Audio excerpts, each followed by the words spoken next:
Hi hello friends, இன்றைக்கி நம்ம எங்கே போகிறோன்னா நம்ம களியாக்கவளைக்கு தான் போகிறோம். எதுக்கு போகிறோன்னா அங்கே உள்ள சந்தைக்கு தான் போகிறோம். அங்கே பார்த்திங்கன்னா எல்லா கூறுமே 20 ரூபா. நம்ம ஊரில் பார்த்திங்கன்னா எந்த கூறு எடுத்தாலும் 10 ரூபா. அப்புறம் ஒவ்வொரு இங்கே நிறைய இருக்கும் 20 ரூபாய்க்கு. 10 ரூபா கம்மியாக இருக்கும், இங்கே 20 பாருங்கள். இதில் இருக்கக்கூடிய எல்லாமே 20 ரூபா தான்.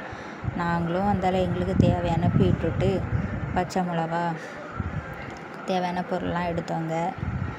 பாருங்கள், எல்லாமே ஃப்ரெஷ்ஷாக இருக்கும். நம்ம ஊர் சைடெலாம் பார்த்திங்கன்னா சில சின்ன சின்ன சந்தையிலலாம் 12 மணி 12:30 அதோடு ஸ்டாப் ஆயிரும். ஆனால் இங்கே அப்படி கிடையாது. பஸ் ஸ்டாண்ட் பக்கம்னால எப்போவுமே இருக்கும். அப்புறம் சீனி கிழங்கு சாப்பிட்டு ரொம்ப நாள் ஆச்சுன்ட்டு அதையும் வாங்கினோம். வாங்கிட்டு இந்த கடையில் நெல்லிக்காய் கூறு போட்டு வச்சுருந்தாங்க. நெல்லிக்காய், அப்புறம் கோவக்காய் எனக்கு கூட்டு வச்சு சாப்பிட்டா நல்லாயிருக்கும், நல்லா பிடிக்கும். அது வாங்கிட்டு இந்த கடை பண்டை கடையை பார்த்திங்கன்னா எது எடுத்தாலும் 10 ரூபா தான். நாங்களும் எங்களுக்கு தேவையானது எடுத்தோம். மறக்காமல் நீங்கள் வந்தீங்கன்னா இந்த 10 ரூபா பண்டை கடைக்கு இந்த பண்டெல்லாம் வாங்கிக்கோங்க. அந்த யாரி இறங்க அந்த இடத்துல வச்சு விற்றுட்ருக்காங்க. அப்புறம் கருப்பட்டி வாங்கினோம், அது வீடியோ எடுக்கலை. அதுக்கப்புறம் இங்கே பார்த்திங்கன்னா மீன் சந்தை ஏகப்பட்ட கூட்டமாக இருந்து நம்ம அங்கேருந்து இங்கே வாங்கிட்டு வர்றதுக்குள்ளே நாசாயிருவேன்.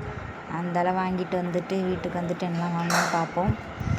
சீனிக்கிழங்கு, பச்சை மிளகா, கோவக்காய், நெல்லிக்காய், இஞ்சி, வயதளங்காய், பூண்டு, பீட்ரூட்டு, அப்புறம் ஸ்நாக்ஸுக்கு பஸ்ஸில் போகிறதுக்காக வடையும் பஜ்ஜி வாங்கினோம். அப்புறம் சப்போட்டா 1/4 கிலோ, திராட்சை. அப்புறம் இது பார்த்திங்கன்னா இவ்வளவும் 200 ரூபா தாங்க. கருப்பட்டி 9 கருப்பட்டி 200 ரூபா. நம்ம கொட்டார் சைடெலாம் பார்த்திங்கன்னா 4-5 கருப்பட்டி தான் தந்துருப்பா 250.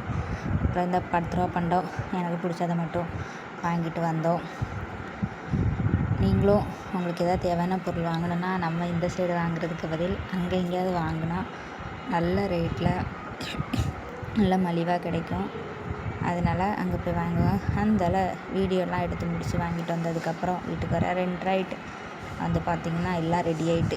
வீட்டில் பிரியாணி, மட்டன் சுக்கா, அப்புறம் தயிர் உள்ளி, அப்புறம் முட்டை வச்சு நல்லா சாப்பிட்டுட்டு படுத்தாச்சு கைஸ். உங்கள் வீட்டில் என்ன ஸ்பெஷல் மறக்காமல் கமெண்ட் பண்ணுங்கள். நெக்ஸ்ட்டு பார்த்திங்கன்னா மீஷோவில் என்னெல்லாம் ட்ரெஸ் வாங்கினோமோ அந்த ட்ரெஸ் எல்லாம் சும்மா பார்த்துட்டு இருந்தாங்க. அப்படியே வீடியோ எடுப்போம்னு சொல்லிட்டு தான் வீடியோ எடுக்க ஸ்டார்ட் பண்ணிட்டோம். காலையில் 10 மணிக்கு போயிட்டு அப்புறம் 2 மணிக்கு வீட்டுக்கு சாப்பிட்டுட்டு இந்த வீடியோலாம் எடுத்துகிட்டு வேலையெல்லாம் முடித்து குளிச்சு எடுத்து கிட்டத்தட்ட 4 மணி ஆகிட்டு கைஸ்.